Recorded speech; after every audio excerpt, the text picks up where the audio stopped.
Namaskar, I am Engineer P.K. Tiwari. Today I am going to explain function or method overloading in Java. In Java, functions are also called methods. मैंने बताया था. तो एक class में हम बहुत सारे फंक्शन दे सकते हैं. हम एक क्लास में क्या कर सकते हैं, बहुत सारे फंक्शन दे सकते हैं और सबके नाम अलग अलग हैं, कोई प्रॉब्लम नहीं.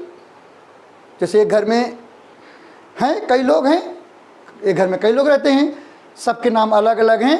अब जिसको बुलाना होता है उसका नाम बुलाते हैं, वो आ जाता है. लेकिन अगर एक ही घर में कई लोग हों, कई लोगों के नाम एक जैसे हों, मतलब एक ही हो, मान लिया 5 लोग हैं और 5 लोगों के नाम एक ही नाम है, रमेश. अब समस्या हो गई. अगर हम कहेंगे रमेश तो क्या होगा, कौन रमेश आएगा, प्रॉब्लम हो जाएगी. कोई ना कोई चेंज आना चाहिए. अगर हम खाली रमेश रख देते हैं तो क्या होगा, अगर हम कहेंगे रमेश तो 5 रमेश हैं घर में, एक ही घर में 5 रमेश हैं. जब भी हम कहेंगे रमेश तो कन्फ्यूजन होगा, कौन रमेश आए, पता लगा कोई नहीं आया या सभी चले आए. तो उससे क्या करते हैं, हम कहेंगे उसमें कुछ ना कुछ ऐसा कर देंगे, चेंज कर देंगे, जिससे कि पता चल जाए कौन वाले रमेश की बात कर रहे हैं. उसी तरीके से एक क्लास में हम कई फंक्शन दे सकते हैं. अगर डिफरेंट नेम्स हैं तो कोई प्रॉब्लम नहीं है. लेकिन अगर एक ही नाम के कई फंक्शन हों, एक क्लास में एक ही नाम के कई फंक्शन हों, तब क्या कर सकते हैं. तो हम क्या करेंगे, अगर एक ही नाम के कई फंक्शन हैं तो जो उसमें पैरामीटर देते हैं, फॉर्मल पैरामीटर देते हैं, उसमें हम चेंजेस करेंगे. फॉर्मल पैरामीटर जो है उसमें हम क्या करेंगे, चेंजेस करेंगे. या तो नंबर ऑफ पैरामीटर चेंज कर देंगे या टाइप ऑफ पैरामीटर चेंज कर देंगे. अगर ऐसा हम कर देते हैं, this is called function overloading. यानी कि हमने क्या किया, फंक्शन नेम सेम है, फंक्शन नेम क्या है, सेम है, लेकिन हमने फंक्शन सिग्नेचर चेंज कर दिया. जो फॉर्मल पैरामीटर हम पास करते हैं, जब हम फंक्शन डिफाइन करते हैं और उसमें पैरामीटर देते हैं, जो first line of function is called function prototype, मैंने बताया था. तो first line of function is called function prototype. उस फंक्शन प्रोटाइप में जो पैरामीटर होता है, उस पैरामीटर में या तो नंबर ऑफ पैरामीटर चेंज कर दीजिए या टाइप ऑफ पैरामीटर चेंज कर दीजिए या दोनों चेंज कर दीजिए. अगर ऐसा हम कर रहे हैं और नाम सेम हो तो that is called function overloading. तो ये क्या है, फंक्शन ओवरलोडिंग है. तो वही चीज होता है फंक्शन लोडिंग. अ फंक्शन और method name having multiple definitions, definition different है, in the same scope that are differentiable by number or types of their formal parameters. Formal parameters are also called signature. Is called an overloaded function or method. The process of creating overloaded functions or method is called function overloading.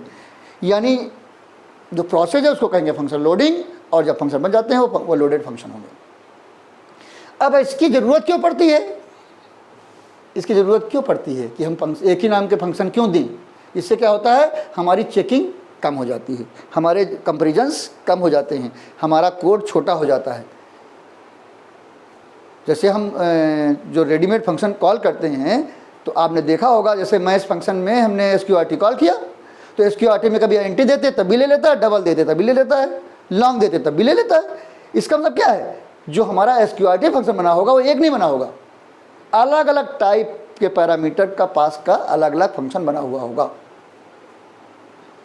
क्योंकि हमें उससे मतलब नहीं होता है, हम function use करते हैं, इससे कोई मतलब नहीं होता है. इसको क्या कहते हैं, यानी कि हम उससे कोई रिलेशन नहीं है, हम केवल फंक्शन यूज करें तो रेडीमेड फंक्शन हम ऐसे यूज कर लेते हैं.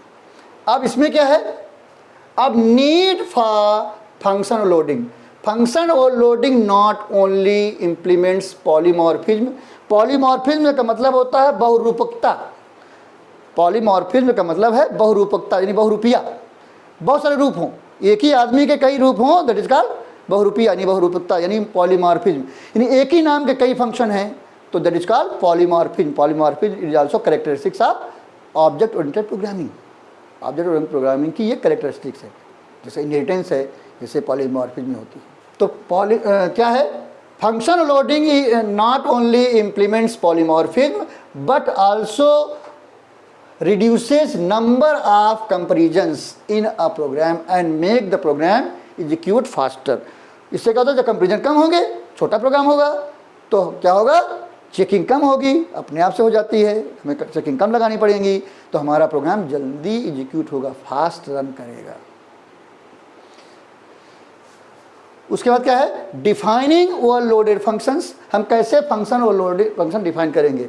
We overload a function name provided the functions with same name are having different signatures.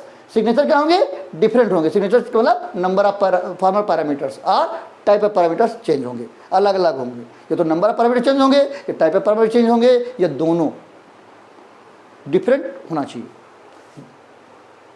The signature can differ in the number of formal parameters or in the type of formal parameters or both. Okay, the overload a function name, all we need to do is declare and define all the functions with the same name but different signatures separately. जब function loading करेंगे तो सारे function अलग अलग बनाएंगे, ऐसा नहीं कि एक ही फंक्शन में सब काम हो जाएगा। हमारे फंक्शन अलग अलग बनेंगे और बस जितने फंक्शन बनेंगे सबका फंक्शन सिग्नेचर नाम सेम होगा और उसका सिग्नेचर में चेंज आएगा। या तो नंबर ऑफ पैरामीटर चेंज करेंगे, या टाइप ऑफ पैरामीटर चेंज करेंगे, या दोनों चेंज करेंगे। तो उसका एक छोटा सा हमने प्रोग्राम बनाया है फंक्शन ओवरलोडिंग का, जिसमें हम क्या कर रहे हैं, एरिया कैलकुलेट कर रहे हैं। Area of circle, area of square, area of rectangle and area of triangle. तो फंक्शन का एक ही है, फंक्शन नेम एक ही है, एरिया। बस क्या किया हमने, नंबर ऑफ पैरामीटर या टाइप ऑफ पैरामीटर चेंज किया है। तो एक छोटा सा प्रोग्राम है, देख लीजिए। अब इसमें क्या किया हमने, इंपोर्ट java.util.string यानी डेटा लेने के लिए स्कैनर तो स्कैनर हम यूज करेंगे। फिर क्लास का नाम क्या है, class function fun overload. Fun overload नाम का एक क्लास है। अब इसमें हमने एक फंक्शन बनाया, क्या बनाया, पब्लिक वाइड एरिया, और एक पैरामीटर पास किया। अब ये क्या है, ये एरिया जो है हमारा फंक्शन का नाम है। यहाँ भी एरिया है, यहाँ भी एरिया है, यहाँ भी एरिया है, और यहाँ भी एरिया है। ये चारों एरिया नाम के फंक्शन हैं। अब इसमें डिफर क्या है, इसमें देखिए हमने डबल टाइप का डेटा पास किया है, डबल आर पास किया है। अब इसमें हमने पास किया आईएनटी, यानी जब एक नंबर ऑफ पैरामीटर सेम है तो हमने क्या चेंज किया, टाइप चेंज किया। यहाँ डबल टाइप का है, यहाँ आईएनटी टाइप का। जब दो, इसमें भी एक पैरामीटर है, इसमें भी एक पैरामीटर है, तो यहाँ क्या कैलकुलेट हो रहा है, एरिया ऑफ सर्किल कैलकुलेट हो रहा है। यानी आर आया, डिक्लेयर किया AR, फिर AR इक्वल 3.14 यानी पाई की वैल्यू होती है, R इंटू आर, फिर उसको हमने area of circle is AR print कर दिया और फंक्शन बंद कर दिया। तो इस फंक्शन से क्या होगा, एरिया ऑफ सर्किल कैलकुलेट होगा, जो हम R पास करेंगे उसके हिसाब से, और वो डिस्प्ले हो जाएगा। दूसरा फंक्शन हमारा बना है पब्लिक वाइड एरिया, ये भी एरिया है, लेकिन यहाँ पर हमने टाइप चेंज कर दिया, INTS किया, और INT AR, A is equal to AR is equal to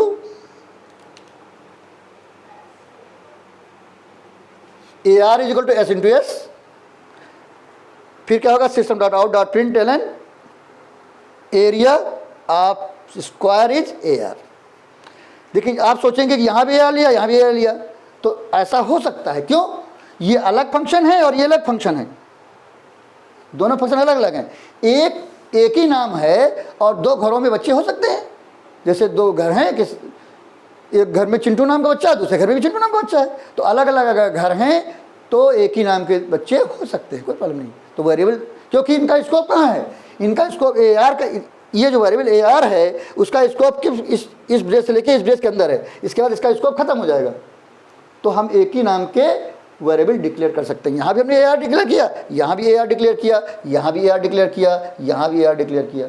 क्योंकि ये चारों फंक्शन अलग अलग हैं, तो इसका स्कोप इस बॉडी के अंदर होगा AR का, इस AR का मतलब इस बॉडी के अंदर रहेगा, इस AR का इस बॉडी के अंदर रहेगा, इस AR का इस बॉडी के अंदर रहेगा।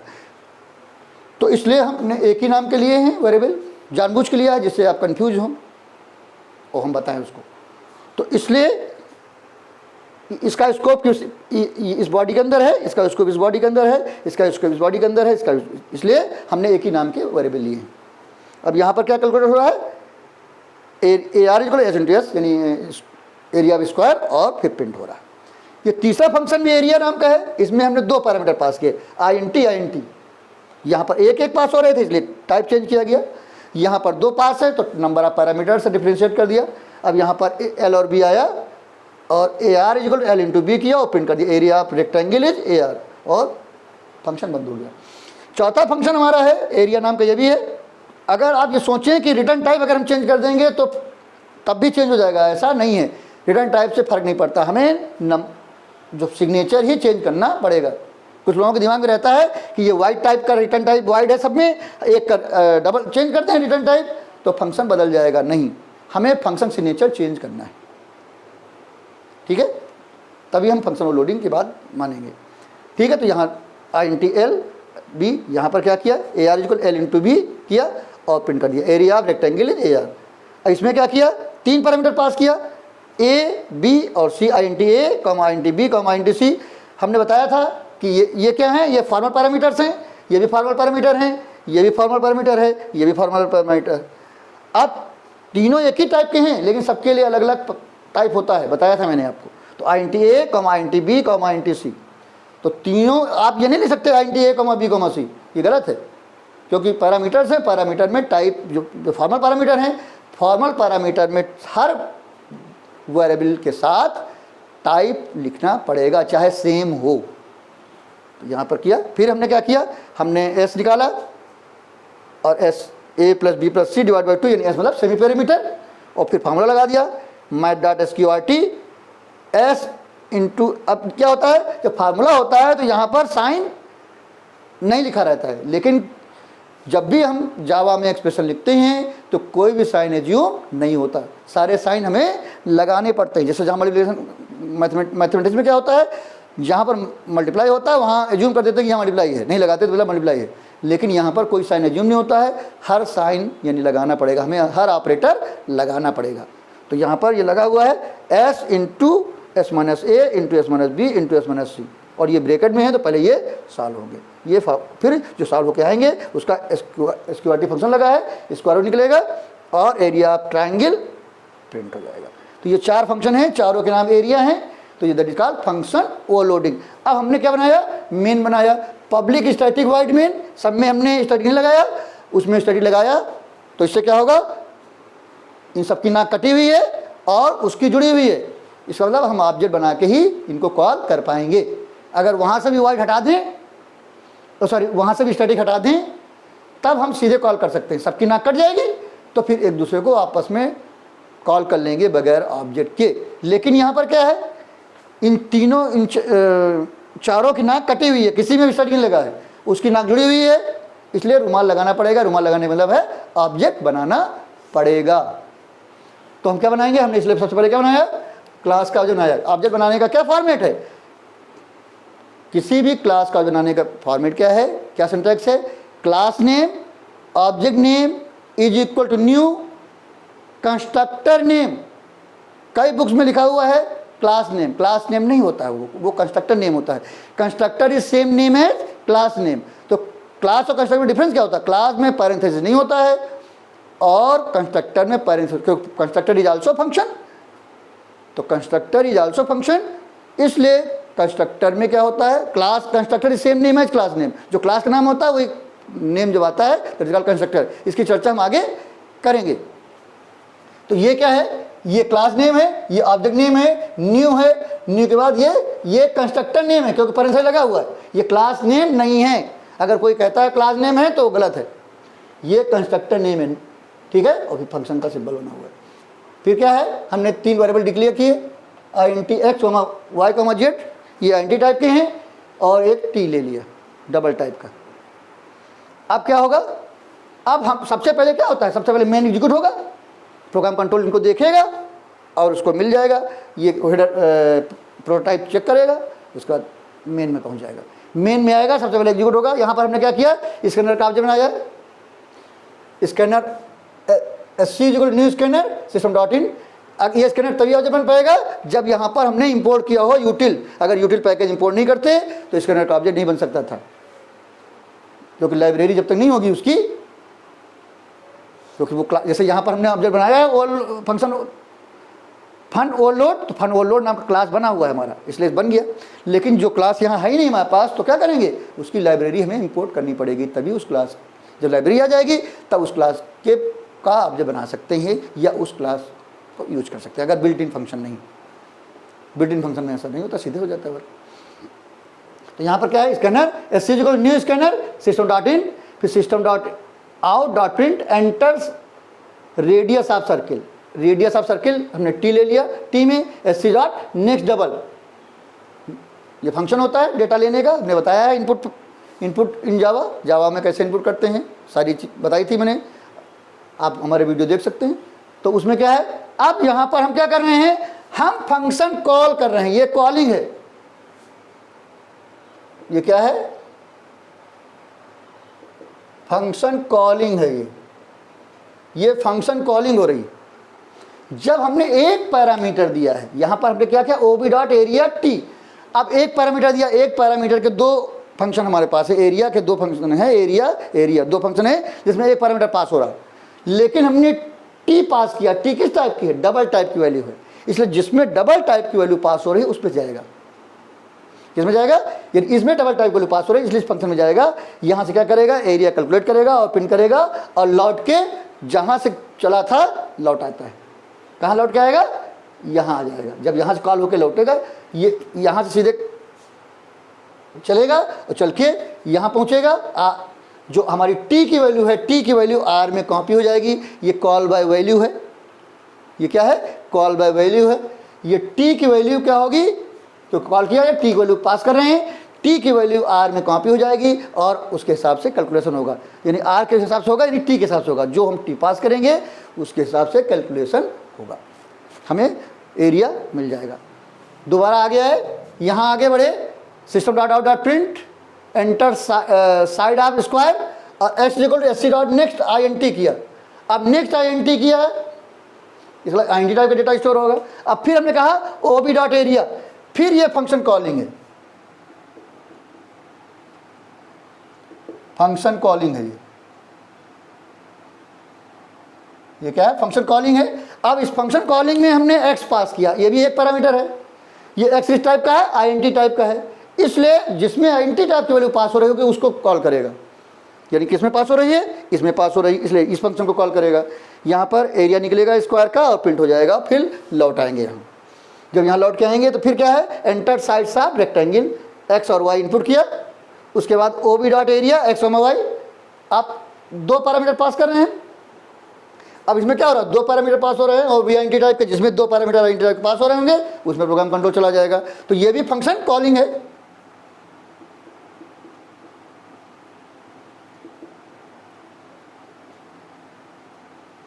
ये भी फंक्शन कॉलिंग है। अब यहां पर दो पैरामीटर पास हो रहे हैं, तो दो किस टाइप के हैं, आईएनटी टाइप के हैं, एक्स और वाई, तो यहाँ इसमें जाएगा, इस वाले में दो पैरामीटर हैं, इसमें एल एक्स की वैल्यू एल में चली जाएगी, वाई की वैल्यू बी में चली जाएगी, यानी ये भी फंक्शन कॉल हो रहा है, यानी कौन सा है, कॉल बाय वैल्यू है, कॉपी हो रही है, एक्स वैल्यू एल में कॉपी होगी और वाई की वैल्यू बी में कॉपी होगी, उसके हिसाब से कैलकुलेशन होगा और एरिया निकल जाएगा रेक्टेंगल का और प्रिंट हो जाएगा, उसका फिर लौट आएंगे यहाँ। अब फिर क्या होगा, system dot dot print enter sides of triangle. अब तीन साइड दे रहे हैं, X comma Y comma Z, तीन वैल्यू दे रहे हैं, एक्स वाई जेड तीन दे रहे हैं और ये फिर एरिया कॉल कर रहे हैं, ये भी फंक्शन कॉलिंग है।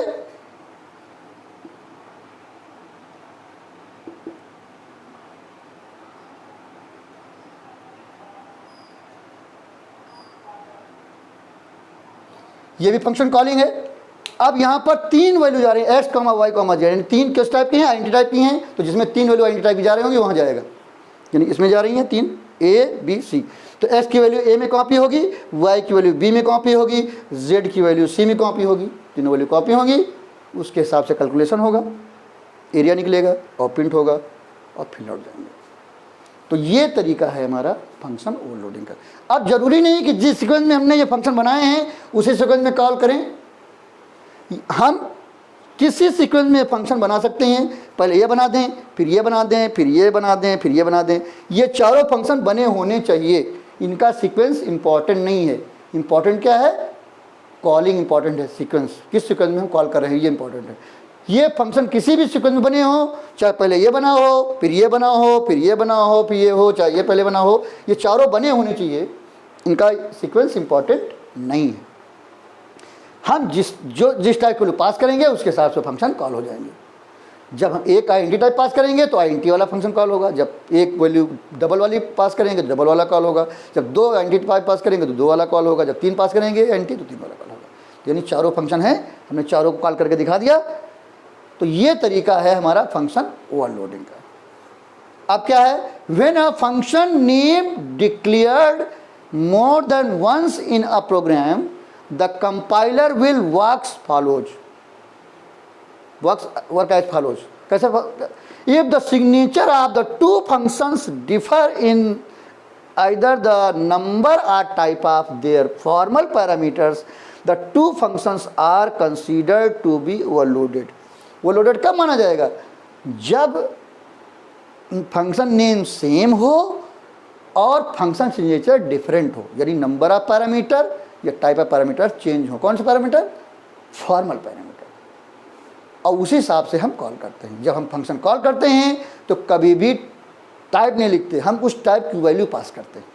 जैसे ये फंक्शन कॉल कर रहे हैं, यहाँ पर टी डबल टाइप की जा रही है, यहाँ एक्स इंटीजर टाइप पे जा रहा है, यहाँ एक्स वाई इंटीजर टाइप के हैं, यहाँ X Y Z integer type के हैं। तो हम उस टाइप वैल्यू पास करते हैं, कभी भी टाइप नहीं देते। तो दीज आर एक्चुअल पैरामीटर। ये क्या है? एक्चुअल पैरामीटर हैं। और ये वाले क्या हैं? ये formal parameters. When we declare function and give parameter, these are called formal parameters, and when we call function and give parameters, then these are called actual parameter. In formal parameter, each and every parameter has their data type, but in actual parameter there is no data type. We pass same type of value or variable or an expression. Formal parameter में केवल और केवल variable होगा, actual में variable हो सकता है, literal हो सकता है, या एक्सप्रेशन हो सकता है। ठीक है। अब क्या है, अब कैसे वर्क करता है? अगर फंक्शन हमारा वर्क कर रहा है तो अगर सेम प्रोटोटाइप मिलेगा, अगर पूरा प्रोटोटाइप सेम मिलेगा तो हमारा फंक्शन एरर देगा, क्योंकि एक जैसे दो फंक्शन नहीं हो सकते। एक जैसे दो फंक्शन नहीं हो सकते, उसमें कुछ ना कुछ चेंज होगा। तो कैसे क्या होगा? A function call first matches the prototypes with the number and type of formal parameters with the function call and then call the appropriate function for execution. वो क्या करता है? पहले प्रोटोटाइप देखता है, और प्रोटोटाइप में फिर देखता है number of parameter, type of parameter. अगर पहले देखता है नंबर ऑफ पैरामीटर किसमें डिफरेंट है, जिसमें नंबर ऑफ पैरामीटर डिफरेंट होते हैं तो उसमें चला जाता है। जब देखता है नंबर ऑफ पैरामीटर तो सेम है, तब क्या देखता है? टाइप किसमें डिफरेंट है, उसके हिसाब से फंक्शन। जब सब कुछ सेम होता है तब एरर देता है। और कभी कभी क्या होता है, मान लिया आपने डबल टाइप की वैल्यू बोला है, हम दे रहे हैं फ्लोट, या एक फ्लोट में है एक डबल में है, तो अब जो पॉइंट वाली वैल्यू होती है तो उसमें डिफ्रेंशिएट करने में प्रॉब्लम हो सकती है। तो उसके लिए क्या करेंगे, जब आप वैल्यू पास कर रहे हैं तो पॉइंट वाली वैल्यू पास करें तो उसके आगे डी लिख दें, डी फॉर डबल और एफ फॉर फ्लोट, तो अपने आप से डिफ्रेंशिएट हो जाएगा। तो वो फ्लोट और डबल में जाएगा। अगर एफ लिख देंगे, अगर यहाँ तो डबल ही है, कोई फ्लोट है नहीं, अगर ऐसा हो कि एक फ्लोट हो और एक डबल हो तो कन्फ्यूजन हो सकता है। तो इसलिए जब पास कर रहे हैं वैल्यू तो उसके आगे आप लिख दें फ्लोट के लिए एफ स्मॉल या कैपिटल और डबल के लिए डी स्मॉल या कैपिटल, तो इससे डिफ्रेंशिएट हो जाएगा। Please take screenshot. तो आज हमने आपको बताया फंक्शन लोडिंग। फंक्शन लोडिंग मतलब जब फंक्शन एक का नाम एक ही हो बट उसका function signature in number of formal parameters और type of parameters are change, then function overloading. तो हमने बताया, उसका छोटा सा एग्जांपल लिया एरिया निकालने का, area of circle, area of square, area of rectangle, area of triangle. उसके बाद उसको कॉलिंग बताई मैंने, फिर बताया कैसे कॉल होगा। तो आपको ये वीडियो कैसा लगा? अगर अच्छा लगा तो लाइक कर दीजिएगा। अगर कुछ कन्फ्यूजन है तो आप कमेंट बॉक्स में जाकर लिख सकते हैं। अगर आप चाहें तो हमारे सोशल मीडिया में भी जाकर अपनी प्रॉब्लम पूछ सकते हैं, उसके लिंक्स आपको डिस्क्रिप्शन में मिल जाएंगे। अगर आपने हमारा चैनल सब्सक्राइब कर दिया है तो बहुत अच्छी बात है, अगर नहीं किया है तो तुरंत ही सब्सक्राइब करें, जिससे आपको नए नए वीडियो मिलते रहें। और जब आप सब्सक्राइब करते हैं तो बगल में देखेंगे बेल आइकन रहता है, बेल आइकन में जाएं और ऑल कर दें। ऑल करने से क्या होगा, जो पहले वीडियो आ चुके हैं उनकी भी इन्फॉर्मेशन आपको मिल जाएगी और जो नए आएंगे उनकी भी इन्फॉर्मेशन मिलती रहेगी। अगर आपने पहले सब्सक्राइब कर दिया है तो सब्सक्राइब करने की ज़रूरत नहीं है, क्योंकि अगर फिर सब्सक्राइब करने की कोशिश करेंगे तो अनसब्सक्राइब हो जाएगा। तो केवल फिर आपको क्या करना है, वीडियो देखना है और अपने नियर और डियर को शेयर करना है। जो जिनका आप भला करना चाहते हैं उनको शेयर करना है, जिससे उनको भी इन्फॉर्मेशन मिल सके, वो भी पढ़ सके। तो अगले वीडियो में हम पढ़ाएंगे कंस्ट्रक्टर्स इन जावा, यानी जावा में कंस्ट्रक्टर क्या होते हैं, उसकी हम चर्चा अगले वीडियो में करेंगे। Thank you very much.